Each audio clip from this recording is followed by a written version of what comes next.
राहु, जैसे ही ये शब्द हमारे कानों में पड़ता है, सर से पैर तक भय की एक लहर दौड़ जाती है कि ना जाने अब कौन सी नई मुसीबत हमारे सामने अपना सर उठाएगी। राहु का नाम सुनकर बड़े बड़े महारथियों को पसीना आ जाता है, क्योंकि इनका प्रभाव ही ऐसा है।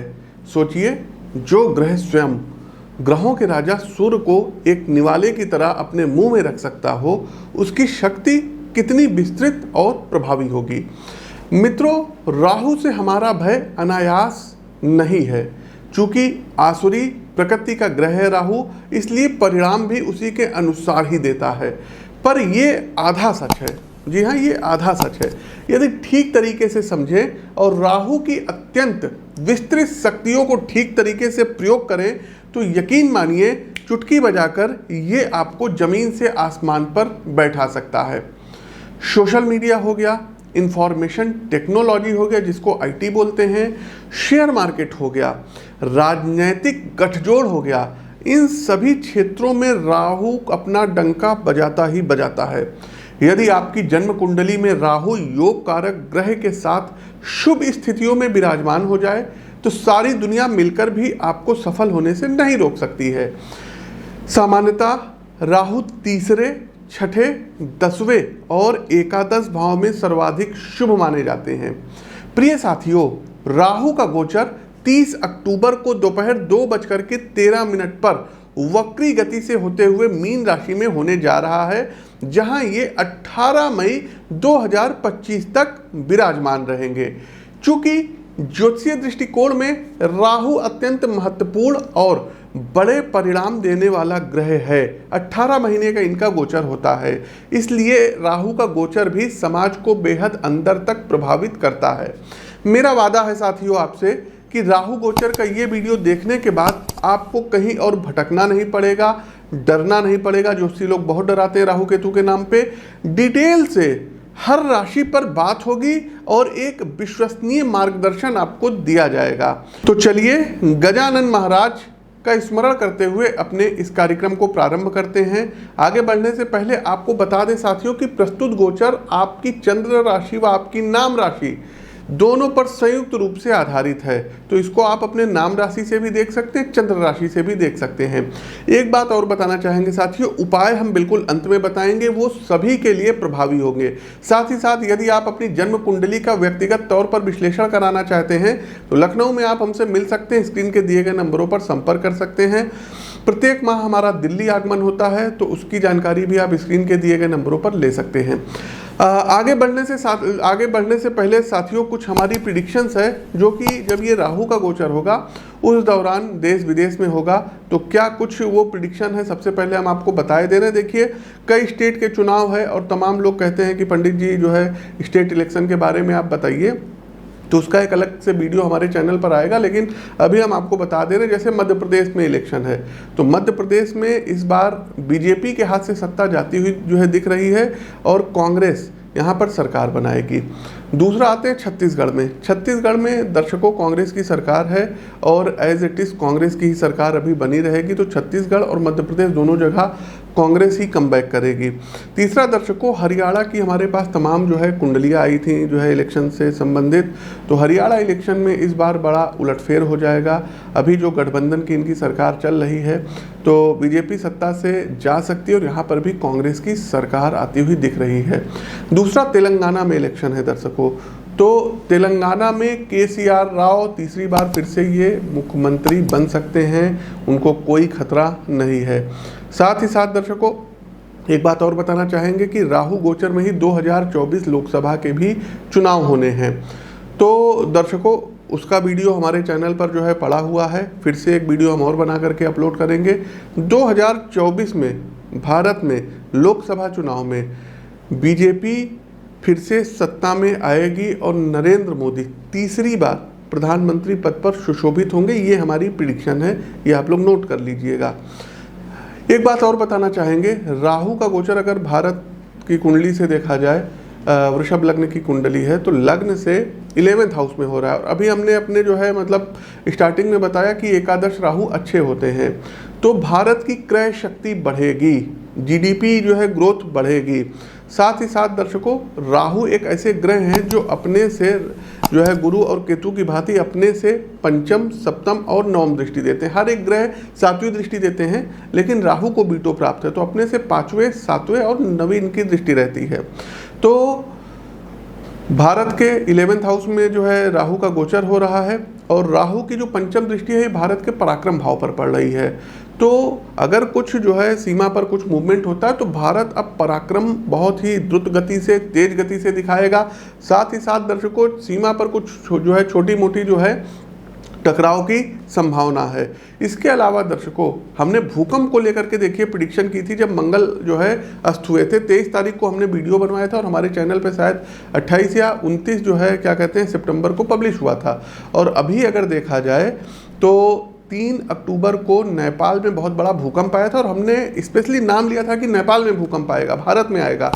तो नेपाल में 6 रिक्टर स्केल के ऊपर का भूकंप आया, भारत में आया है। आप उस वीडियो का अंत से देख सकते हैं। साथियों, नेपाल, भारत, अफगानिस्तान हो गया और पाकिस्तान हो गया, ईरान हो गया, यहाँ पर कुछ भूकंप इत्यादि जो है काफ़ी बड़े पैमाने पे भूकंप आ सकते हैं। तो जब तक मंगल अस्त है जनवरी तक का विशेष ध्यान रखिएगा, भूकंप से कुछ क्षति होती हुई दिखाई दे रही है। कहने का आशय साथियों ये है कि भूकंप फिर से आएगा और सुनामी आएगी, तो जो नेपाली हमारे भाई बहन रहते हैं, महामृत्युंजय मंत्र का प्रतिदिन जाप किया करें और कोशिश करें ऐसे क्षेत्र में जहां उनको कोई खतरा है तो वो मैदानी एरिया पर आकर के रहें। नेपाल के अलावा भारत में भी भूकंप आएगा, और भारत में उत्तराखंड में भूकंप जो है यदि हम बताएं, हमने नोट किया है तो लगभग जो है 2024 में मार्च से लेकर के और जुलाई के बीच में कुछ जो है भूस्खलन हो गया, कुछ भूकंप हो गया। ये उत्तराखंड, हिमाचल और जो है कश्मीर में आ सकता है। आप लोगों को सावधान रहने की ज़रूरत रहेगी। साथ ही साथ साथियों की धार्मिक उन्माद बढ़ेगा। देखिए, राहु जो हैं ये मीन राशि में गोचर कर रहे हैं, देवगुरु बृहस्पति की राशि में गोचर कर रहे हैं। इलेक्शंस भी पास आ रहे हैं, तो धार्मिक उन्माद ज़्यादा होगा और बहुत कुछ जो है अच्छे संकेत नहीं दे रहे हैं। मार काट ज़्यादा मची रहेगी लोगों के बीच। एक चीज़ और है, कोई बहुत बड़ा रक्षा सौदा भारत के पक्ष में ये होता हुआ दिखाई दे रहा है। साथ ही साथ फॉरेन में, विदेशों में भारत की साख बढ़ेगी। एक बात और बताएं साथियों, देखिए तमाम स्टेट्स वगैरह के जो राज्यपाल हैं, मुख्यमंत्री हैं, इनके कार्यक्षेत्र में परिवर्तन हो सकता है। साथ ही साथ दर्शकों, वायुयान दुर्घटना जो है ग्रस्त की हमने भविष्यवाणी की थी, तो जनवरी तक बहुत ज़्यादा सावधान रहना पड़ेगा। इधर अक्टूबर से लेकर के जनवरी के बीच में कोई प्लेन क्रैश वगैरह ना हो जाए, इसका ध्यान रखना होगा। अच्छा, एक जो है छोटी सी जो है आपको अपडेट और देना रहेगा। राहु केतु के नाम पे दर्शकों तमाम लोग पूजा पाठ करवा लेते हैं। कोई कनाडा में बैठा है, कोई लंदन में बैठा है और यहाँ इंडिया में पूजा करवा लेते हैं, तो पूजा मान्य नहीं होगी। आपको खुद उपस्थित होकर के राहु केतु की शांति करानी होगी। ऐसे पैसे आप लोग किसी भी लोगों को मत दीजिए, वो लोग पूजा पाठ करते नहीं और कुछ आपका होगा नहीं। तो इन चीज़ों का आप लोग ध्यान रखिएगा साथियों, और किसी के डराने से मत डरिएगा। चलिए अब हम आगे बढ़ते हैं, अधिक समय ना लेते हुए गणेश महाराज का ध्यान करते हुए अपने कार्यक्रम को आगे बढ़ाते हैं। पहली राशि आती है, ये आती है एरीज अर्थात मेष राशि। तो देखिए, मेष राशि के प्रिय बंधुओं, राहु का ये गोचर आपके द्वादश भाव में होने जा रहा है, और द्वादश भाव में राहु बैठे हुए हैं। यहाँ से राहु अपने 5वें, 7वें और 9वें भाव को दृष्टि करेंगे। तो मेष राशि के प्रिय बंधुओं, राहु आपके द्वादश भाव में प्रवेश करके विदेश संबंधी यात्राओं का योग बनाएंगे। मेष राशि के जो जातक विदेश जाने के ज़्यादा इच्छुक थे, उनके विदेश यात्राओं के योग बनेंगे। गोचर कालखंड की इस अवधि में आप देश से बाहर अपने कामकाज का इंफ्रास्ट्रक्चर निर्मित करेंगे, जिससे विदेशी भूमि से धन आगमन का स्रोत बनेगा। वर्क प्लेस पर अपने साथियों के साथ हुई छोटी मोटी झड़प आपके मानसिक सुकून को भंग करेगी। मुद्दा बहुत छोटा होगा, लेकिन राहु के छायागत प्रभाव के कारण आप उसको अंदर ही अंदर काफ़ी बड़ा बना लेंगे। इसके अलावा आप अपने निकट संबंधियों को लेकर एक भ्रम की स्थिति में रहेंगे। आप अपने कानों से कुछ और सुनेंगे, लेकिन दिमाग में घटना का बिल्कुल अलग चरित्र चित्रण करेंगे, जिससे आपके व्यक्तिगत संबंधों पर नकारात्मक असर पड़ेगा। यदि इस कालखंड में आपके पूरे जीवन को परिभाषित करें तो आप एक भटकाव का अनुभव कर सकते हैं। दिमाग निर्णयों को लेकर खंडित रहेगा, इसलिए किसी एक सटीक मंजिल पर पहुंचना आपके लिए काफ़ी मुश्किल होगा। आपके अपने स्वभाव से आप अपने पारिवारिक जीवन में अलगाव महसूस करेंगे, जिससे आपके अंदर एकांत का भाव पैदा होगा। इस एकांत के भाव के कारण आपके अंदर इनोवेशन और अपने काम के प्रति एक नवीन प्रकार के विचार का जन्म होगा। मेष राशि के साथियों, राहु का गोचर स्वास्थ्य के लिहाज से अच्छा नहीं है, सतर्क रहिएगा। विशेषकर मांसपेशियों का ध्यान आपको ज़्यादा रखना होगा। मेरी सलाह है बंधुओं, वाहन सावधानी पूर्वक चलाइएगा, अन्यथा हॉस्पिटल के चक्कर लग सकते हैं। शारीरिक व्यायाम आदि सावधानी पूर्वक करिएगा। आवश्यकता से अधिक चिंता करने से बचें और जितना संभव हो भगवान का स्मरण करते रहिए। यस्य स्मरण मात्रेण जन्म संसार बंधनात् विमुच्यते नमस्तस्य विष्णवे प्रभु विष्णवे। तो भगवान विष्णु का स्मरण करते रहिए, क्योंकि भगवान विष्णु से राहु बहुत ज़्यादा डरते हैं और आपको आत्म मनोबल भी प्राप्त होगा। इन तमाम नकारात्मक प्रभावों के बाद भी अकस्मात धन लाभ के योग राहु आपके लिए बना रहे हैं, लेकिन खर्च भी बहुत होंगे। अकस्मात धन लाभ में पैतृक संपत्ति की प्राप्त होगी, पूर्व में किए गए निवेश से लाभ और शेयर बाजार से लाभ शामिल है। तो मेष राशि के जातकों एक बार अपनी जन्म कुंडली का विश्लेषण भी करवा लीजिएगा। आगे बढ़ते हैं, उपाय हम बताएंगे लेकिन अंत में बताएंगे। अब अंतिम पड़ाव आता है उपाय का। उपाय क्या करना होगा? तो सबसे पहले साथियों, हर 3 महीने में आपको करना ये होगा कि 7 शनिवार एक जटे वाला नारियल लेना है और उसको अपने सर के ऊपर से एंटी क्लॉकवाइज 9 बार उतारना रहेगा। कितनी बार? 9 बार। और उसको जल पर अपने मस्तक पर लगा करके और जल प्रवाह आपको कर देना होगा। दूसरा एक काम ये करना होगा साथियों, आप अपनी स्क्रीन पर देख लीजिए, 2 छोटे छोटे से मंत्र जो है दिख रहे हैं। ओम ऐं ह्रीं राहुवे नमः और ओम ह्रीं केतुवे नमः। इन दोनों मंत्रों का स्फटिक की माला से 108 बार आपको प्रतिदिन जाप करना रहेगा। अब प्रश्न उठता है कि राहु के मंत्रों का जाप कब करें? लोग कहते हैं शाम को करते हैं, रात में करते हैं, सुबह करते हैं। देखिए साथियों, जो बहुत ही अच्छा तरीका किसी बुक वगैरह में आपको नहीं मिलेगा। तो राहु और केतु के मंत्रों का जाप करने का तरीका होता है राहु काल। प्रत्येक दिन का राहु काल अलग अलग होता है। आप जिस लोकेशन पे होंगे वहाँ अलग होगा। दिल्ली में है अलग होगा, कनाडा में बैठे होंगे अलग होगा, पश्चिम बंगाल में बैठे होंगे अलग होगा। तो राहु काल का जो है मतलब जो समय होता है ये अलग अलग होता है। तो आप अपने एग्जैक्ट लोकेशन के हिसाब से सर्च कर लीजिएगा और उस समय में यदि आप राहु और केतु के मंत्रों का जाप करते हैं तो निश्चित तौर पर राहु आपका नुकसान कर ही नहीं सकते, फायदा कराएंगे। अब लोग कहते हैं पंडित जी राहु का तो राहु काल में हो जाता है लेकिन केतु काल थोड़ी ना होता है। तो बंधुओं 1 घंटे 30 मिनट का समय होता है, 90 मिनट का राहु काल का समय होता है। इसमें 45 मिनट राहु को मिलते हैं और 45 मिनट केतु को मिलते हैं। तो इस दौरान यदि आप करेंगे तो कोई नुकसान नहीं है, दोनों लोग आपका भला करेंगे। अगला सबसे बड़ा उपाय है, हाथ जोड़ के आप लोगों से निवेदन है कि भूल से भी गोमेद या कैटसाई मत पहनिएगा।